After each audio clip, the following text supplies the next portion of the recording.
know how to play the game, then tighten up. Detroit, it's time to tighten up. Welcome to Tighten Up, the podcast, presented by The Shield NIL. Brought to you by Hyperice and Last Shot Energy. A state of the Titans, the latest in Detroit Mercy athletics, and a chance to hear from Titans all over the world. Here's your host, Dan Hasty.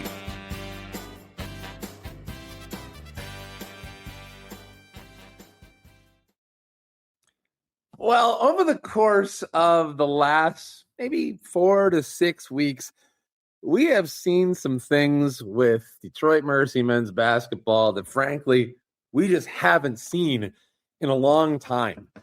There were games that mattered. There were regular season games with big-time implications. There was a home postseason game that actually allowed them to get to Indianapolis. And after all of these years, for the first time in over a decade, it was Detroit Mercy men's basketball getting to the place they had been so close to getting to for so long. They got there. Then they knocked off the defending Horizon League champion in Robert Morris. And they came within about one basket of playing in the big dance. All things considered, you look at what the body of work was this season, and there are so many things to take away from it. And there's so many things that I know just in terms of the simple laying the groundwork aspect. You get the idea that even though maybe names will change, faces will change, the important things, the things that need to be in place are there. And this is way more important than any one player or any one part of a team. We've seen it. We've seen teams that have had one go-to player. And we've also seen the collaborative efforts. And I think we all know which one has been more successful. And a big reason for that is because of the head coach, Mark Montgomery, gracious enough to join us here on Tighten Up as we put a bow on everything that was the craziness of the last 2 months of the season. Monty, are you finally able now, with a little bit of distance on everything, to appreciate what your team was able to accomplish? You know, Dan, I want to appreciate it. Things just move at, full speed. It's just you get through it. Next thing you know, you're in the conference finals. Like you said, we're a play away. And the next week you're meeting with your guys and having some exit meetings and some, what I call GM meetings where, guys want to talk about, to be honest, what can you pay them? What do you see my future being on the team? Different things like that. So it's hard to sit back and really enjoy it. I think when I watched the Wright State Virginia game, and I was like, well, that probably could have been us. And you just think for a second. And then after that, I said, we had one hell of a ride. And I just felt great for my team, my staff, and myself that we delivered on a promise that I said at the press conference that we're going to make sure we play meaningful games in February and March. I thought that we got Detroit Mercy back on the map. The last part of the season was amazing. Like you said, beating Robert Morris because everyone had them picked because they were hot at the time to, win it all. And then, what could have, should have maybe been, you're up.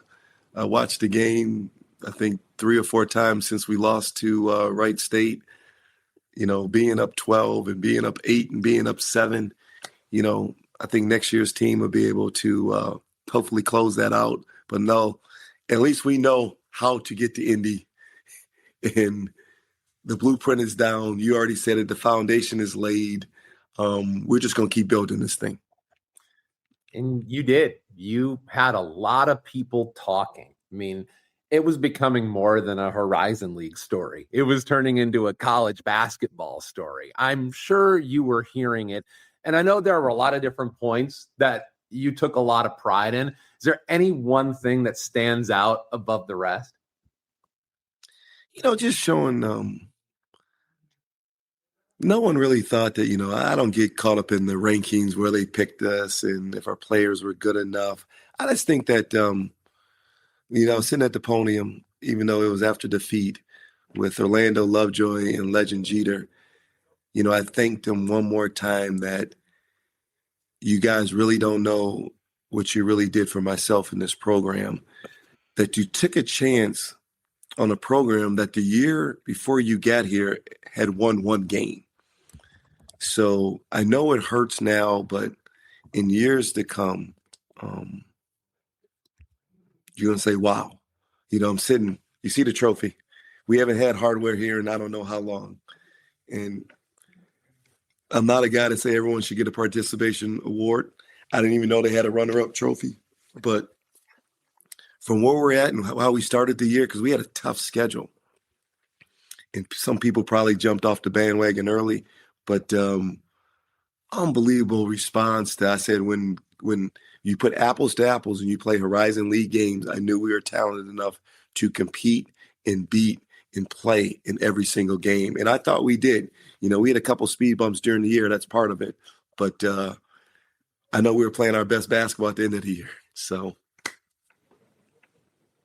take me back, because seasons are full of ebbs and flows. And what you have at the beginning, you don't necessarily have at the middle, and you certainly don't have by the end. So take me back to specifically 1-6. When you start the season losing 6 out of 7, it probably feels, at least looking back, maybe like a low point in those terms. But something has to happen for you to go from where it was to where it ended up. And maybe it wasn't right at 1-6. Maybe it was somewhere around there. But is there anything you can reach back and say, you know what, that was big for us? Yeah, the 1-6 start. Yeah, you call a spade a spade. It wasn't a great start, but then you're trying to tell your team, guys, we played at UIC. They're in the conference championship, and Northern Iowa beat them. We had to play at Toledo. Well, you don't just go into Toledo's gym with the experience they have and that backcourt they had and parks and different things. We competed. We were right there, but unfortunately we lost. The game that I love to get back is Eastern Michigan. Well, we were up pretty big on Eastern, and then their zone stymied us. It was one of those perfect storm games. But the turning point in this season, and that's the question you asked, Dan, was at Niagara. We just got done playing Michigan State and DePaul.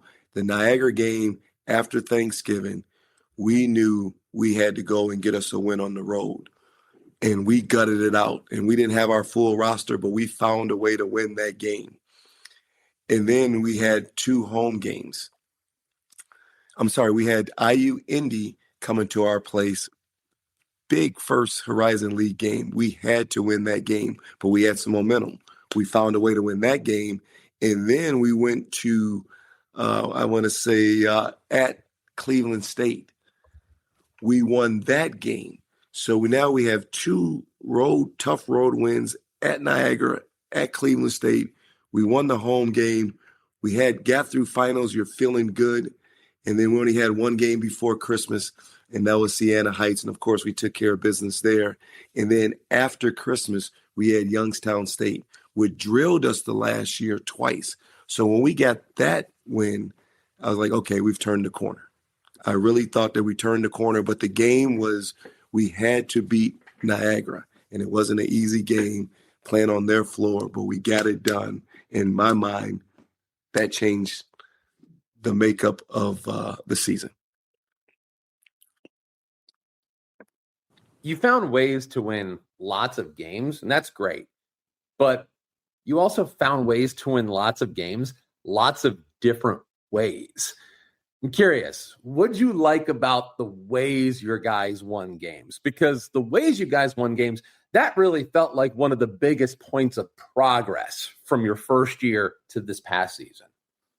Yeah, well, We wanted both on both ways. Everyone thinks, yeah, I love defense. We got to defend, you got to rebound, you got to get back in transition, you have to have some toughness. But at the same point, we never get credit for our offense. Out of conference, we averaged 77 points. In conference, we averaged 79 points. So we won them all different ways. Sometimes we won it in the high 90s. Sometimes they're ugly in the low 70s. Road wins, you just take them how you get them. And we found different ways, and we had different players.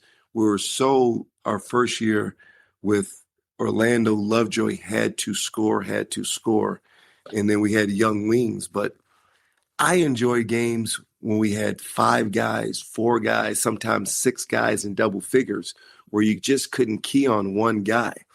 And that's the unselfishness they played with. And TJ scoring, Tyler, Orlando's doing his thing.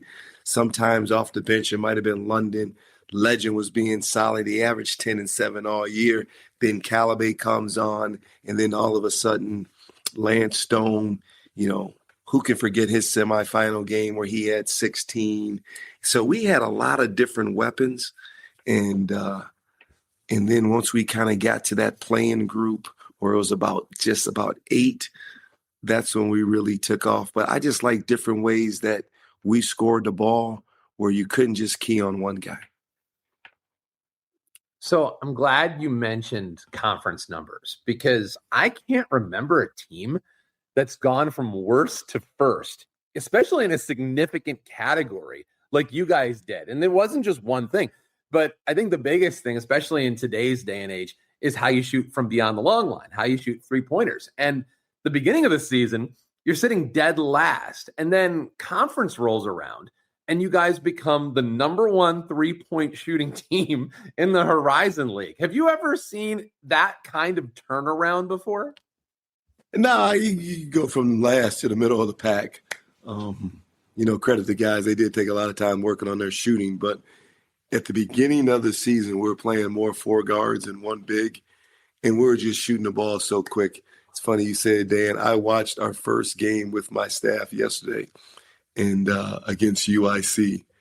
And I was like, gosh, I thought I was a good coach. We look awful. And crazy thing is we're up 10 in that game in the first half, but we're just shooting the ball so quick. And it seemed like we're on defense more than on offense. So, when you stay the course and you improve every day and you kind of simplify some things and guys buy into their role, that's how those percentages kind of went up. I always say we're a good free throw shooting team, because when Orlando Lovejoy shoots almost 90 and TJ's where he's at and Tyler and Lance, and they're getting fouled the most, it helps your percentages. But the right guys were taking shots, especially those threes. So that's why we shot such a high percentage. And then those passes were sometimes drive and kick, sometimes they're in and out, sometimes they're in transition. So good shots were being taken. I find it interesting that you guys went back and watched your first game of the year just the other day. What kind of objectives are you? Is this just sort of a, then and now contrast, or was there more to it? Because I'm sure that you guys have kind of off-season projects that look and sound like that. Yeah, well, one of my projects that I told my staff that if you can find a way to watch every game at least one half, and so if you played 30-some games, it might take you 2 months. Sometimes you're going to get through a whole game a day. So it's 30 days to invest in how I can improve. I said, well, how can I get better after game 1? And we were making mistakes we were playing small, and we were making mistakes on our 2 and 4s or our 1s and 3s not switching. Our ball screen defense, they had that game, they were going high ball screen and we're getting refused. We weren't in the gaps like we were supposed to be. Our baseline out of bounds, it was a joke. And then if you look from then and now, at the end of the season, we were just so much better in it. I don't think it was a lack of preparation. You go everything, but then I'm looking back and saying, okay, next year in the fall, we're going to do X, Y, Z. So I go back to the first part of because no matter what, you have to play non-conference games before conference games. We were so much in that game, Dan, on offense, one pass, one shot, one pass, one shot. It would make you sick. And I probably gave him too much freelance because we were more motion, pass, cut, freelance, make plays instead of having a little more structure. So it's different things you get out of it. I don't want to relive a loss. I want to look at all the wins. But if you're going to get better, you have to critique yourself. You have to be honest to yourself and find ways to get better. So one of those things I say, you got to go back and watch every single game from the start to the finish. You're going to enjoy the games that you won more. And unfortunately, like my wife would say, or my kids would say, well, Dad, that game was already played when you lost. I say, yeah, I got to relive it one more time. But I just want to get better as a coach and a staff to get our players better moving forward. Mark Montgomery joins us. So between all the tape watching, you're also smack dab in the middle of retention season. Does the season you guys had, just essentially being kind of the breakout team of the conference, does that make the portal easier to navigate or tougher? The portal is never going to be easy to navigate unless you have Kentucky's budget of $22 million. The portal, I keep saying, it is you have to have a lot of money and resources to get in that thing. Now, he hasn't signed yet, but we have signed that. Well, we have a commitment from a Division II kid. But the portal doesn't technically open till I think the 7th and 8th, but really it's already open. I think we have retained most of our guys right now. I think TJ's the only one that's testing the waters, but that's, it could change. And hopefully our players haven't signed contracts to come back yet. And hopefully we can get that done next week. But it's part of college athletics. So us being successful, I think it has helped because we've got a lot more phone calls and we put some other, players on notice that you can come here and be successful. But you still have to vent tape. You still have to call coaches. You still have to talk to the coaches where they played at. So it's still a lot of work when you're in the portal, and it's a lot of hours. So you just kind of have to. My main job was to see who I'm going to retain, and then I would have to, because no matter what, you need 2 point guards. You need 3 or 4 wings. You need to have a starting 4-man and a backup, and you need a couple centers. So that's my focus, to make sure. And our freshmen, they're already signed anyway. But you need those key possessions. When you're losing Orlando Lovejoy and what he did for the team and what he averaged, I knew we needed another PG right away. So you mentioned TJ Nadeau, who was your second leading scorer last year, 13 a game, shot ridiculous from 3-point range. But I think it bears mentioning, and nothing is a guarantee. I mean, just a year ago, it looked like Orlando Lovejoy was going to be in the portal, and then he ended up being the focal point of your team last season. But if you can, I figured I'd just give you the floor just to kind of speak to what TJ meant to you guys. Well, I mean, he made 13 all conference. His improvement from his freshman year to sophomore year, humongous. He started every single game. He was on scouting reports. So you had to be there on the catch, or more likely, like you said, he almost shot 50%. It was going in. His defense got better. He could start going off the dribble multiple times where it wasn't just catch and shoot. So how college basketball is now is when you have a breakout season like that, you shoot a high percentage and you get better. Other teams take notice. He's testing the waters. Hopefully we get him back. But you have to understand, in this climax of college basketball, someone else might come calling with a better offer. I just know that he was a vocal point on this season. He would be a vocal point of next season if he does come back. But how college athletics is now, when you have your guys, and you have to enjoy them while you have them. I think he loves a lot of stuff about this university, and academically and athletically, but he has to. He has a lot of people calling. He has an agent, so he just wants to see where his market value is, and maybe he can go up a level, and he just wants to test that. So you have to, as a coach, you got to respect that. because, at the same time, players always use that, well, if we helped the coach win, which they did, and people came calling, I would at least have to listen to what they're saying. And in this climate of college basketball, your old boss at Michigan State, Tom Izzo, had some interesting things to say about the portal, about doing right by the kids, about, have essentially bringing someone else in to take their spot. And I mean, doing right by the kids. And I want to get back to the freshmen in just a little bit, but you had a couple of freshmen this past season who really did a lot of things for you. So what's the balancing act like when it comes to bringing in kids from that portal and trying to sell them on playing time, especially amongst a group where you got some pretty big contributions from your underclassmen? Well, I'm honest to our guys. I said that this is when we got back from the Wright State game. Always remember this, guys. Every college has 15 scholarships. If they use them or not, they have 15. But just say they use 13. It's going to be competition wherever you go. If you're doing a new team, if you're coming back, hey, guys, last year's over. You have to put the work in. So but you have to have a roster at the same time too. So we got some freshmen early, and you have to have some freshmen, I think, especially at this level in the fold, to keep building your program. But it's all about retaining players. And then when those players are potentially going to leave, you have to bring in, I want to stay at the same level. So unfortunately, you're going to have to always bring in some portal kids. And I'm just honest with the portal kids or the kids I'm recruiting. Guys, it's going to be competition. I will never give you a guarantee that you're starting or you're playing X amount of minutes or you're getting this many shots.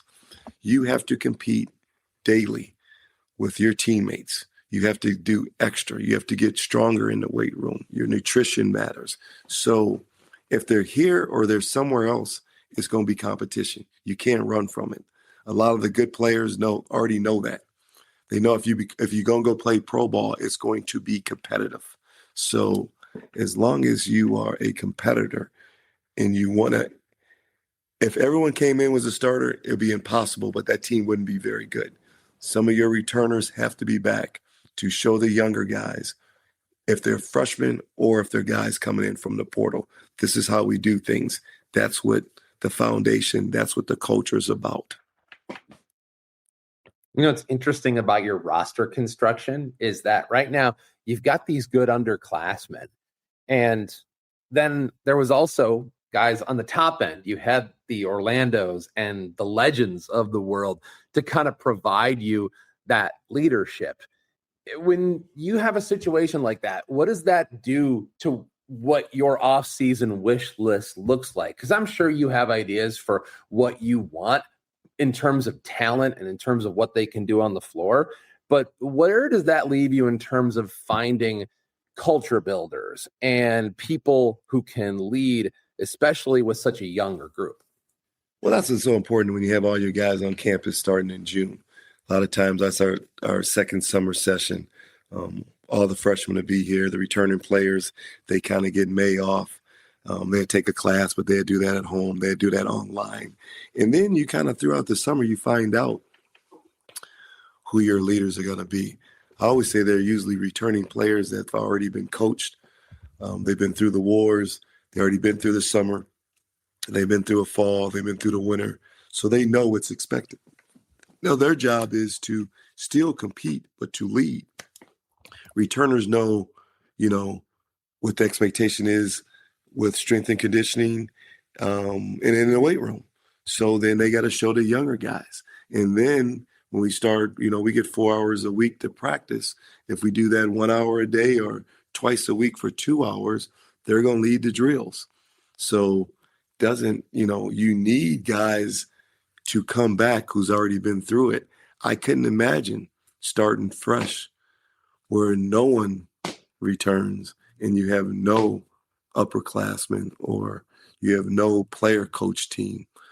But then the building in the summer is other things too, the off-court stuff.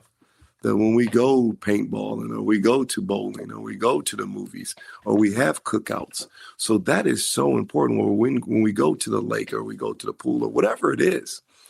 So the off season, we did such a great job last year, and it carried over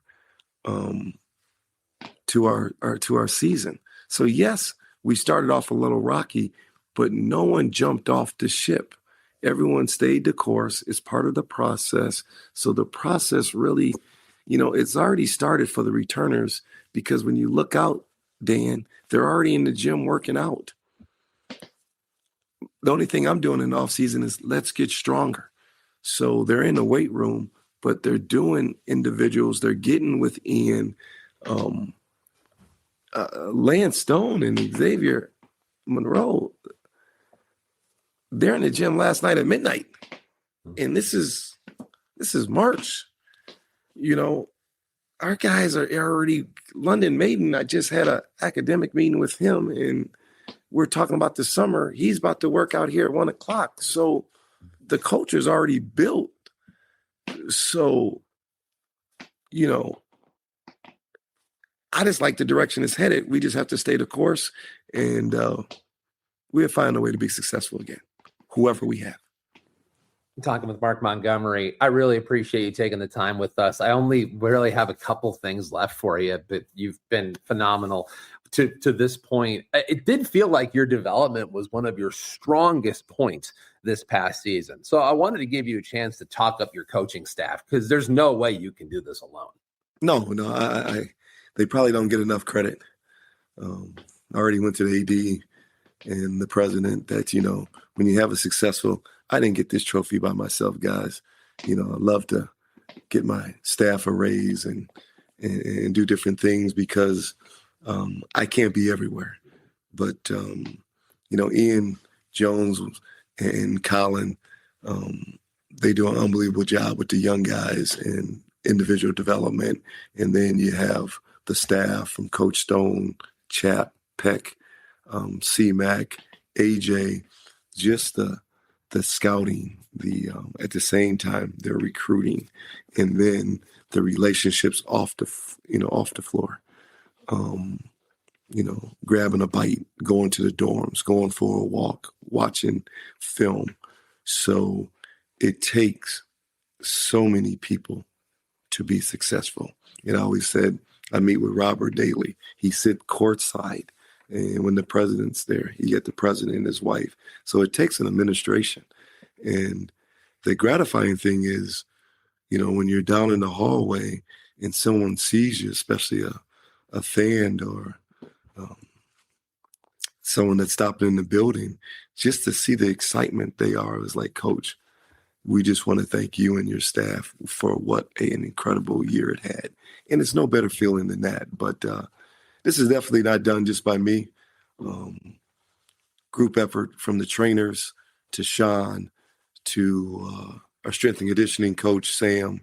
They've all done their part, because if Sam doesn't do his part, when I'm not there and our guys are getting stronger, we're getting knocked around, and I do not want to get knocked around. And if Sean doesn't keep them healthy, and it wouldn't have happened, guys. You just can't. We didn't hope for it to happen. We made it happen, and the guys bought into it.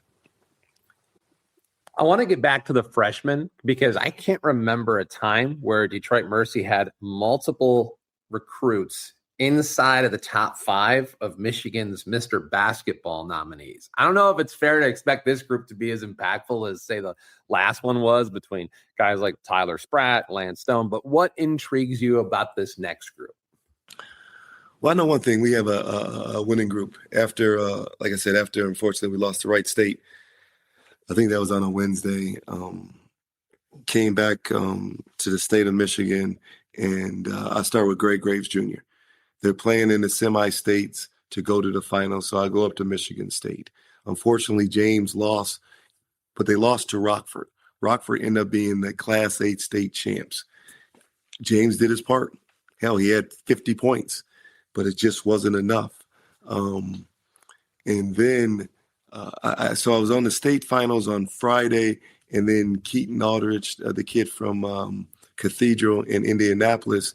They were playing in a super sectional game on Saturday night. So I drove from East Lansing to Indy to watch him, and he made the game-winning shot. I think he ended up with 29 that night, and Cathedral beat Buff, big-time game.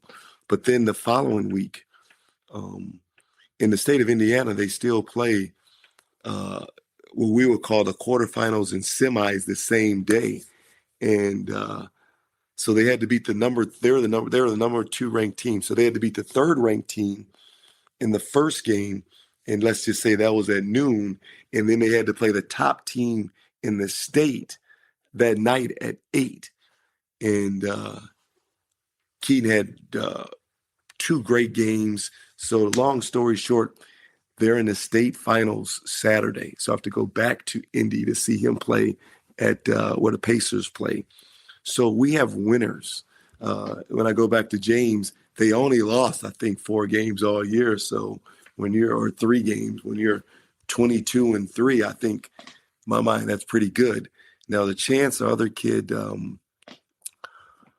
Hauser, that, he did a little transferring thing, and then he ended up at Hillcrest Prep in Arizona. And, they don't, prep schools don't play in state championship games. So his senior year didn't go quite how he would like it to go, but those other 3 guys had tremendous years, and you just said it. Greg Graves and James were both in the top 5. So we're building momentum. We're keeping our momentum in the state, and I'm looking forward to coaching those young guys and getting them better.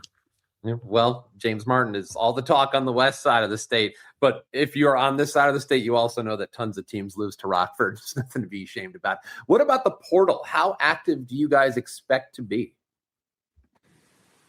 Well, we're going to be in the portal here, and we're looking, and, hopefully we can maintain all our guys so we don't have to look too much in the portal. But, we already had one kid, I said, I can't mention his name because he hasn't signed his papers yet. And if TJ leaves, you got to get another wing. And, Legend Jeter did leave. So, we're looking for another 4-man. And even though we got Jaquel Cotton coming back right now, and I just think you have to be too deep at each position. So we're going to be active, but it's going to be the right fit.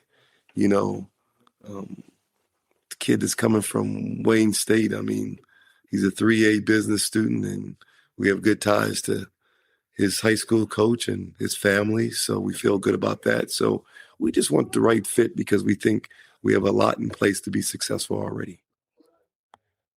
Transfer portal wise, I know guys want to be paid, but it felt like you guys were so deep last season that whatever conversations you had with some of these kids coming in had to do with playing time, had to do with opportunity. Everybody wants paying time, but you actually are able to show that playing time can be a thing, and you can go pretty deep. How much do you think that pays off when you approach the conversations around those things, whether it be with player retention or player acquisition?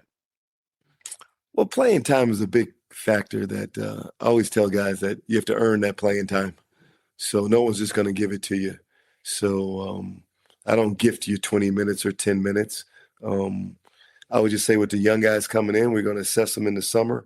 We're going to assess them in the fall. And, I won't make a mistake in playing them if I don't think they can play meaningful minutes all year. But, you can still redshirt. But, you don't talk about those things until you probably get to early November anyway. But it's when you become a good program, you already know that you got to come in, you have to compete at a high level to play. And if you're not good enough, you just have to wait your turn.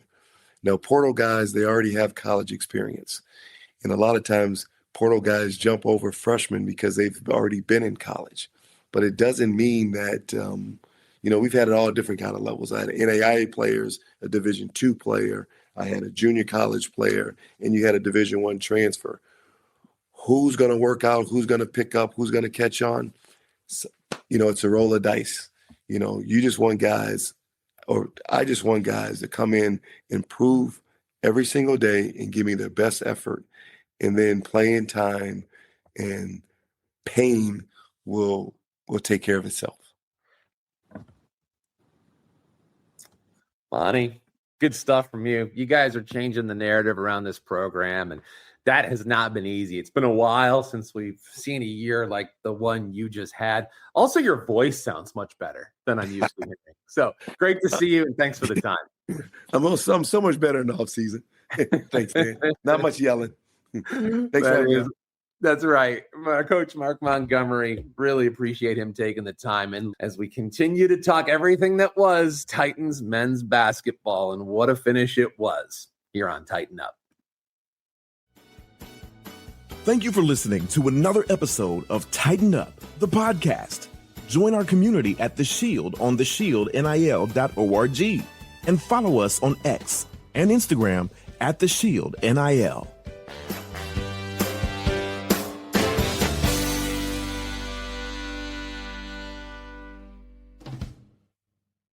If I can tell you one thing above all else as part of this show, it would be this. If you're unfamiliar, if you haven't done it before, join the community at The Shield Online. It's online at theshieldnil.org. That's theshieldnil.org.